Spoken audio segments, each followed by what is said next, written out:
حضور صلی اللہ تعالیٰ علیہ وسلم کے ایک صحابی ہیں جن کا نام ہے حضرت دحیہ کلبی رحمۃ اللہ علیہ۔ ایسی محبت کرتے تھے حضور سے، ایسی محبت کرتے تھے کہ روزانہ آپ کے پاس میں آیا کرتے تھے۔ اور اس وقت حسین کا بچپن کا زمانہ، میرے حسین اس وقت جو ہے چھوٹے سے ہیں۔ جب دحیہ کلبی رحمۃ اللہ علیہ آتے تھے تب آپ کا کھجور کا باغ تھا، آپ کھجوریں لے کر کے آتے تھے، اور حسین کا چونکہ بچپن کا زمانہ تھا، اب بچوں کی عادت ہوتی ہے کہ اپنے نانا جان کی گود میں بیٹھتے ہیں اور پھر اپنے نانا جان کو چومتے ہیں، کچھ بچے جیب میں بھی ہاتھ ڈالتے ہیں۔ ابھی حسین کا بھی بچپن کا زمانہ، حضرت حسین رضی اللہ تعالیٰ عنہ آئے اور حضور کی گود میں آ کر کے بیٹھ گئے۔ دحیہ کلبی رحمۃ اللہ علیہ بھی آئے، یہ تو روز آتے تھے۔ تو آپ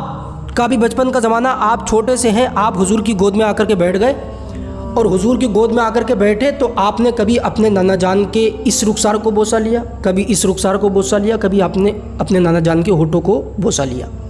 پھر آپ دحیہ کلبی رحمۃ اللہ علیہ کے پاس آ جاتے اور ان کی گود میں بیٹھ جاتے، ان کے بھی کبھی ماتھے پر بوسہ لیتے، کبھی اس رخسار پر، کبھی اس رخسار پر، اور آپ تھوڑی ہی دیر کے بعد میں دحیہ کلبی رحمۃ اللہ علیہ کی جیب میں ہاتھ ڈالتے اور وہاں سے کھجوریں نکال لیتے، چونکہ یہ لاتے ہی حضرت حسین کے لیے تھے،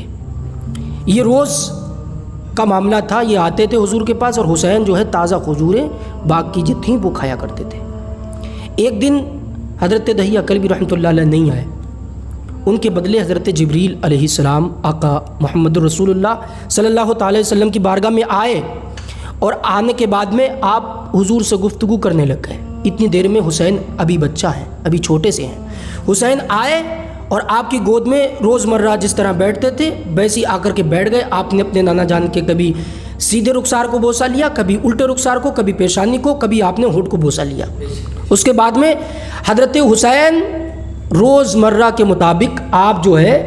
حضرت دحیہ کلبی سمجھ کر حضرت جبریل کی گود میں جا کر کے بیٹھ گئے، اور آپ نے حضرت جبریل کے بوسہ لیا۔ جیسے ہاتھ ڈالنے کی کوشش کی، گویا حضور نے منع فرمانا چاہا، حضرت جبریل اشاروں میں منع کر دیتے ہیں اور کہتے ہیں نا یا رسول اللہ منع نہ کیجیے، آج حسین کا میرے پاس میں آ کر کے بیٹھ جانا یہ میری قسمت کی معراج ہے۔ اب سوچو حسین کی شان ہے کیا، حسین کی شان ہے کیا کہ حضرت جبریل علیہ السلام بھی یہ تمنا کر رہے ہیں کہ اگر حسین میری گود میں آ کر کے بیٹھ جائے تو میری قسمت کی معراج ہو جائے۔ اب بتائیے جب فرشتوں کے سردار کے اندر اتنی اہمیت حسین کی ہے تو پھر صحابہ اکرام کے درمیان حسین کی محبت کس طرح ہوگی۔ آپ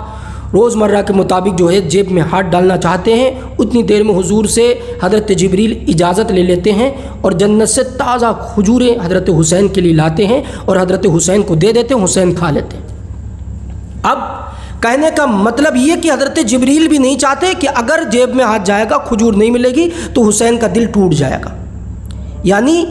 جبریل بھی یہ نہیں چاہتے کہ حسین کا دل کسی طرح بھی ٹوٹ جائے، اور ان کے دل کو جوڑنے کے لیے اللہ رب العزت نے یہ اجازت دی اور حکم دیا کہ جاؤ حسین کے لیے جنت سے کھجوریں لے کر کے جاؤ۔ یہ میرے حسین کی شان۔ اللہ پاک ہم سب کو حسین سے سچی اور پکی محبت کی توفیق عطا فرمائے۔